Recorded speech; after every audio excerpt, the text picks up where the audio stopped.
wabarakatuh. Waalaikumsalam warahmatullahi wabarakatuh. Pak Supri. Kabar Bapak Fajar? Alhamdulillah sehat Pak Supri. Mohon izin Pak Bambang, saya dari CPDA 11 akan mewawancarai terkait pengambilan keputusan kebijakan kepemimpinan yang sudah Pak Bambang alami. Boleh Pak Bambang ya? Boleh. Yang pertama, mohon izin Pak Bambang, selama ini bagaimana Anda dapat mengidentifikasi kasus-kasus yang merupakan dilema etika atau pujukan moral yang sudah Pak Bambang? Untuk kasus dilema etika biasanya cenderung pada suatu kasus yang benar lawan benar, Mas Supri, yang kemudian menjadi isu bahan diskusi serta pembicaraan di lingkungan sekolah. Sedangkan rujukan moral cenderung pada kasus yang benar lawan salah. Saya dalam menyikapi hal tersebut akan melakukan klarifikasi dan konfirmasi terhadap pihak yang terkait untuk dimintai keterangan dan pendapat terhadap apa yang menjadi permasalahan di lapangan itu. Kemudian selama ini bagaimana Pak Bambang menjalankan pengambilan keputusan di sekolah Pak Bambang, terutama untuk kasus-kasus di mana ada dua kepentingan yang sama-sama benar atau sama-sama mengandung nilai kebajikan? Untuk pengambilan keputusan terkait dengan hal tersebut, saya melakukan dengan pendekatan komunikasi dan koordinasi, karena bagaimanapun pemimpin itu hanya menentukan dan mengambil keputusan, akan tetapi referensi dan indikator serta pertimbangan dalam pengambilan keputusan saya biasanya berkoordinasi dan berdiskusi dengan rekan sejawat, dengan guru-guru senior, karena saya di sekolah ini baru terbilang ya baru 3 tahun jalan Pak Supri. Jadi saya berkomunikasi dengan rekan-rekan guru yang sudah senior. Jadi intinya komunikasi dengan rekan-rekan sejawat. Iya, komunikasi. Kemudian langkah-langkah apa saja atau prosedur seperti apa yang biasa Pak Bambang lakukan selama ini? Untuk prosedur yang saya lakukan adalah mencari fakta-fakta dari beberapa pihak yang terlibat. Kemudian melihat peran-peran dari berbagai pihak tersebut, meminta pandangan-pandangan dari rekan sejawat ataupun pihak yang berkepentingan, yang nantinya akan menjadi dasar dan pertimbangan pengambilan keputusan. Yang pasti saya akan berkolaborasi dengan seluruh pihak yang berkepentingan untuk menyelesaikan masalah tersebut. Terima kasih. Kemudian hal-hal apa saja Pak Bambang yang selama ini Pak Bambang anggap efektif dalam pengambilan keputusan pada kasus dilema etika? Untuk hal-hal apa saja yang efektif dalam pengambilan keputusan adalah senantiasa menjalin dan menjaga keberpihakan melalui kebersamaan dan komunikasi dengan berbagai pihak untuk memperkaya referensi kita dalam memutuskan kasus dilema etika. Selain itu, saya juga meminta pertimbangan dari rekan guru yang sudah ada dan berkaca dari pengalaman sebelumnya dalam memutuskan masalah itu. Kemudian hal-hal apa saja yang selama ini merupakan tantangan dalam pengambilan keputusan pada kasus-kasus dilema etika? Untuk tantangannya ada peraturan administrasi dan rasa kemanusiaan, di mana ketika ada siswa di sekolah kami yang tidak memiliki akte pelayanan, saya berupaya membuatkan, artinya di sekolah berupaya membuatkan, karena akan digunakan akte tersebut untuk mendaftar di jenjang berikutnya, di jenjang SMP. Namun demikian, di sisi lain keluarga siswa tersebut tidak serta-merta semuanya menanggapi, artinya kadang juga kurang respon lagi, sehingga sekolah harus menyalahi sedikit aturan untuk membuatkan akte anak tersebut secepatnya supaya dapat digunakan untuk jenjang berikutnya. Biasanya untuk kelas 6 itu Mas. Berarti sekolah berusaha untuk membuatkan membuatkan akte. Kemudian apakah Pak Bambang memiliki sebuah tolak ukur atau jadwal tentunya dalam sebuah penyelesaian kasus dilema etika? Apakah Pak Bambang langsung menyelesaikan di tempat atau memiliki sebuah jadwal untuk menyelesaikannya? Kemudian bentuk atau proses seperti apa yang Pak Bambang jalankan? Untuk jadwal tertentu tidak ada, akan tetapi melihat pada urgensi kasus yang sangat diperhatikan di dalam penyelesaian permasalahan. Karena penyelesaian permasalahan semakin cepat, maka akan semakin baik dalam rangka menjaga harmonisasi dalam lingkungan kerja.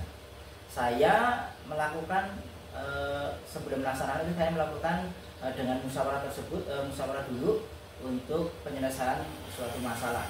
Jadi musyawarah dengan rekan guru gitu. Terima kasih. Berarti tidak ada jadwal gitu. Tidak ada jadwal khusus. Terutama yang urgensi. Iya, melihat urgensinya saja. Oke, terima kasih. Kemudian adakah seseorang atau faktor-faktor apa yang selama ini mempermudah atau membantu Pak Bambang dalam mengambil keputusan dalam proses dilema etika? Seorang atau faktor-faktor yang mempermudah dalam pengambilan keputusan sesungguhnya tidak ada yang khusus. Akan tetapi pelibatan rekan guru dan guru senior di sekolah sering dilakukan untuk memperkaya dan referensi dan informasi. Jadi tetap berkolaborasi dengan rekan-rekan guru yang ada, terutama guru-guru yang senior, kan di situ saya baru paham gitu. Ya, terima kasih Pak Bambang. Terutama koordinasi dengan guru yang senior ini. Betul. Kemudian yang terakhir Pak Bambang, dari semua hal yang telah disampaikan, pembelajaran apa yang Pak Bambang dapat petik dari pengalaman Pak Bambang dalam mengambil keputusan dilema etika? Yang dapat saya petik dalam pengambilan keputusan yaitu saya hendaknya tidak tergesa-gesa, tidak terburu-buru lah Mas. Jadi saya perlu mengumpulkan fakta-fakta yang ada sehingga masalah dapat diperoleh dengan jelas tanpa ada pengalihan atau perbedaan persepsi antara pihak-pihak yang terkait. Begitu maksudnya. Oke, terima kasih. Berarti pengambilan keputusan tidak tergesa-gesa ya. Kemudian mengumpulkan beberapa fakta yang jelas ya. Tidak terburu-buru lah. Ya. Terima kasih Pak Bambang. Mungkin sementara sampai sini dulu. Terima kasih atas waktunya. Terima kasih atas pengalaman yang Pak Bambang sampaikan. Kedepannya nanti mungkin saya akan mengaplikasikan, menerapkan di saya pribadi ataupun nanti di sekolah saya. Terima kasih. Sama-sama Pak Supri. Sukses selalu buat Pak Supri ya.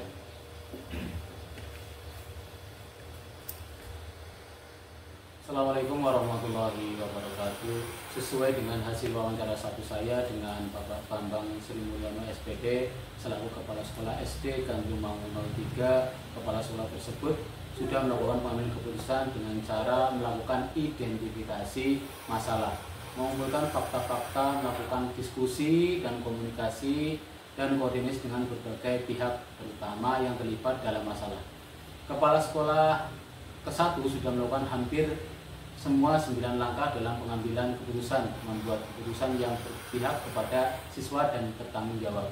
Hal-hal yang dilakukan oleh Bapak Bambang Sri Mulyono SPD sudah sesuai dengan nilai-nilai kebajikan, diantaranya toleransi, integritas, mandiri, menghargai, keingintahuan, empati, kerjasama, percaya diri, dan lain-lain.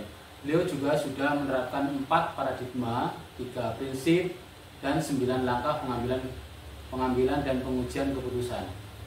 Semua dilakukan secara urut berdasarkan opsi trilema. Beliau sudah mampu membedakan antara dilema etika maupun rujukan moral. Masalah yang ada pada SD Negeri Gandrung Mangu 03 adalah masalah yang benar lawan benar, yaitu dilema etika ketika ada siswa yang belum mempunyai akte kelahiran sampai dia lulus sekolah SD.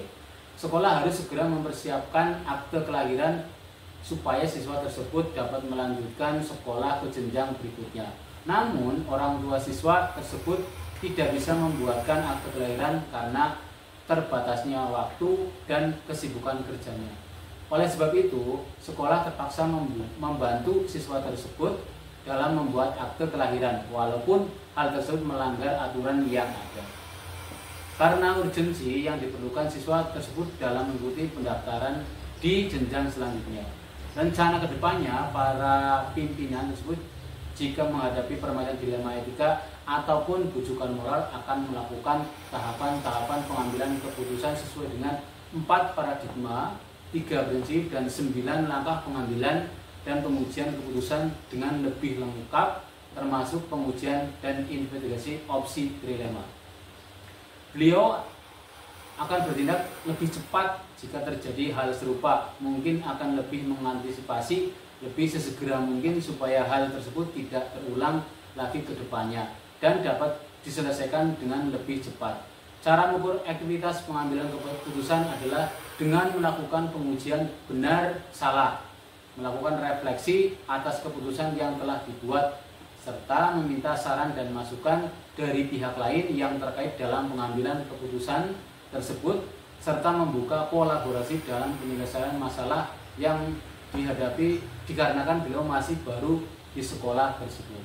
Kedepannya apabila ada suatu masalah maka akan melakukan pengujian dengan 4 paradigma, 3 prinsip, dan 9 langkah pengambilan keputusan dan pengujian keputusan dengan lebih lengkap, termasuk pengujian dan investigasi opsi trilema dengan melakukan refleksi secara berkelanjutan dan berkaca dari pengalaman sebelumnya dalam menyelesaikan masalah yang ada sehingga masalah tersebut dapat terselesaikan dengan sesegera mungkin.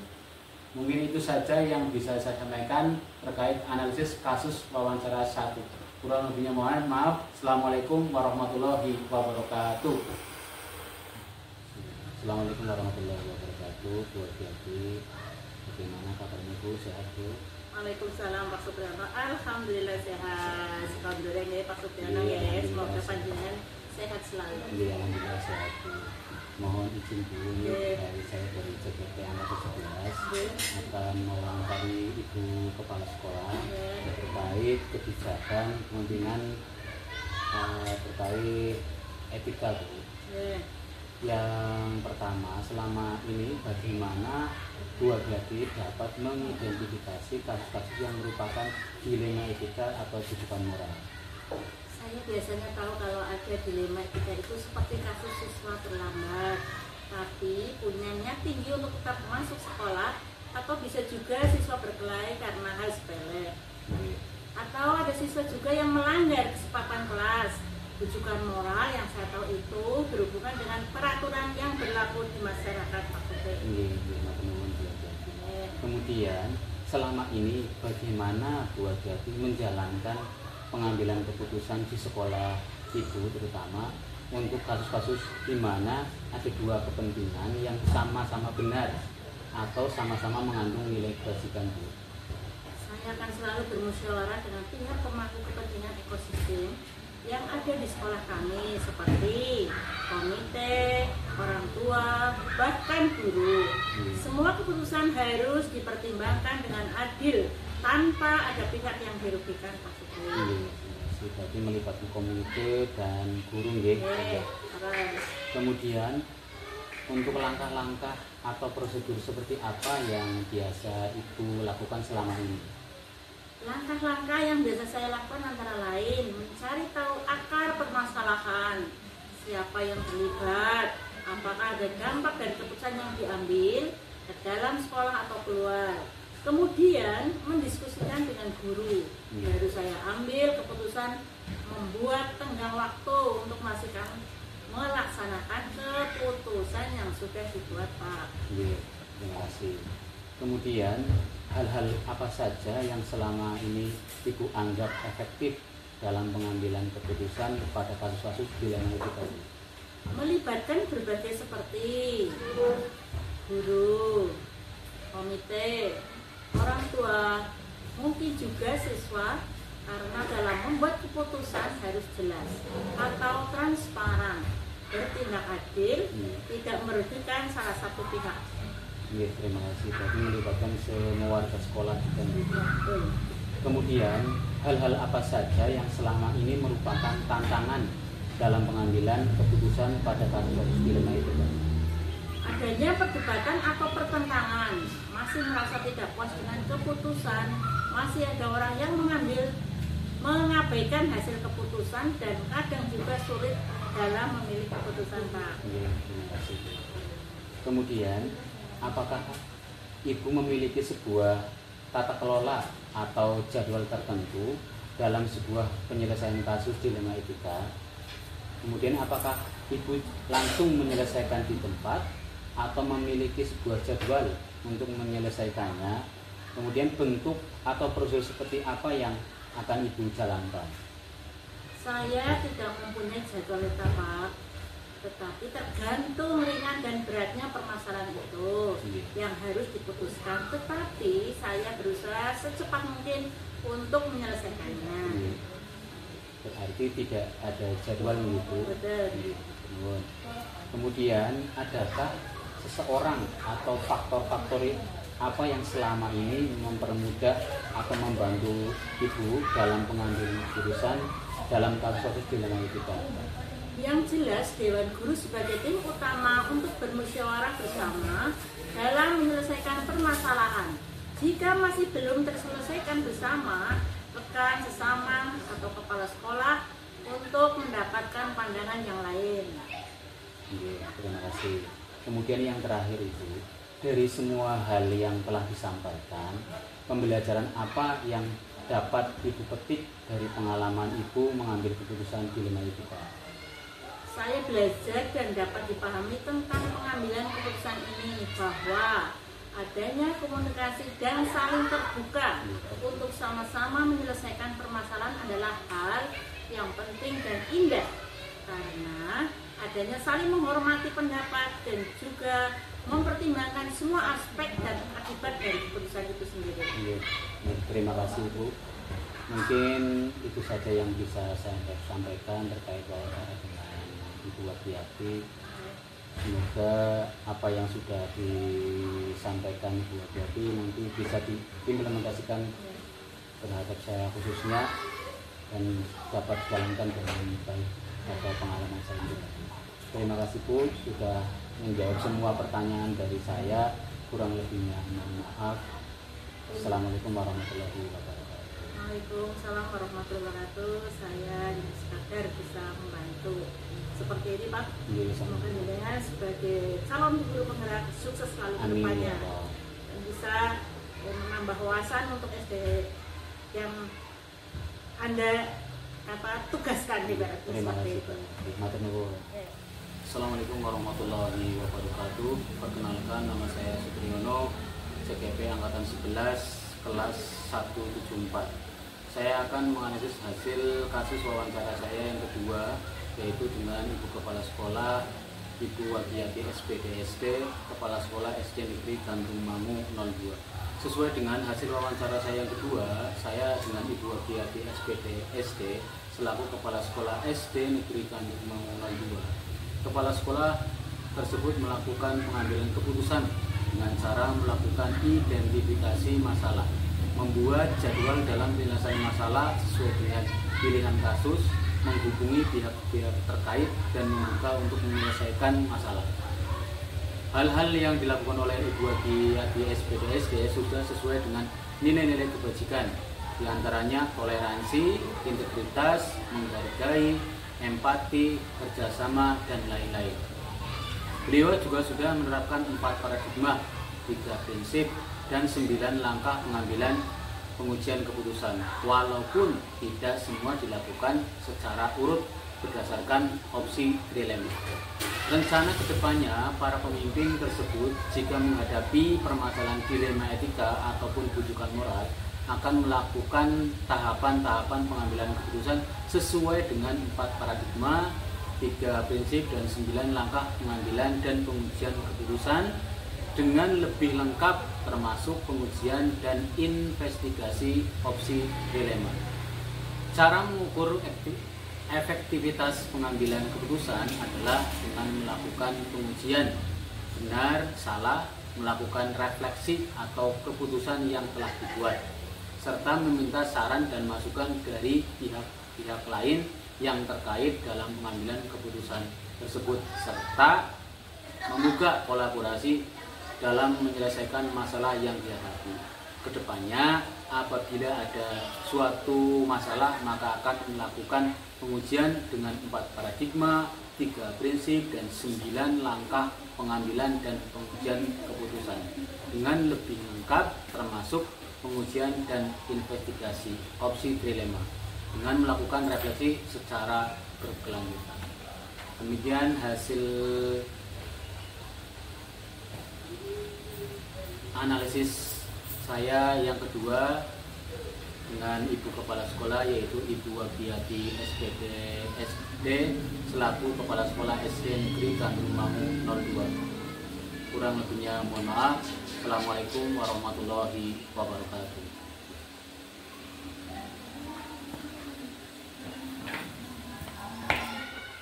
Assalamualaikum warahmatullahi wabarakatuh. Perkenalkan, nama saya Supriyono, CGP Angkatan 11 kelas 174 Kabupaten Cilacap.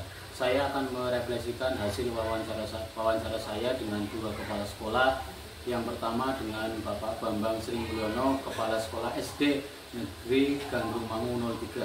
Kemudian yang kedua dengan Ibu Wagiyati selaku Kepala Sekolah SD Negeri Gandrung Mangu 02. Hal-hal yang menarik apa yang muncul dari wawancara tersebut?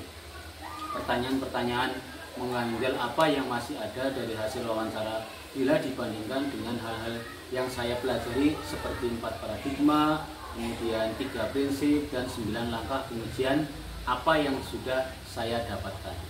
Sesuai dengan wawancara yang dilakukan, para kepala sekolah tersebut melakukan pengambilan keputusan, yaitu dengan melakukan identifikasi masalah, kemudian melakukan diskusi dan komunikasi dengan pihak-pihak terkait, kemudian membuat keputusan yang berpihak pada siswa, bijaksana, bertanggung jawab.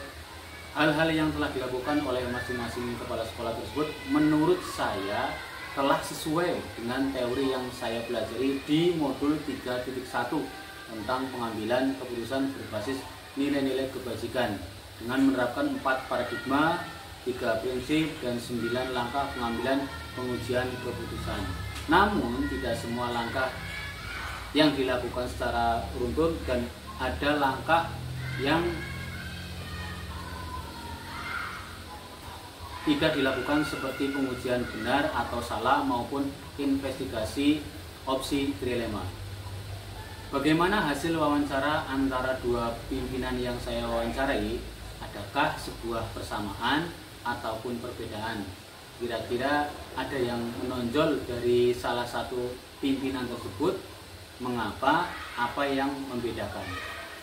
Berdasarkan hasil wawancara ada beberapa persamaan, yaitu melakukan identifikasi masalah, mengumpulkan fakta-fakta, kemudian melakukan diskusi dan komunikasi dengan berbagai pihak, terutama yang terlibat dalam masalah.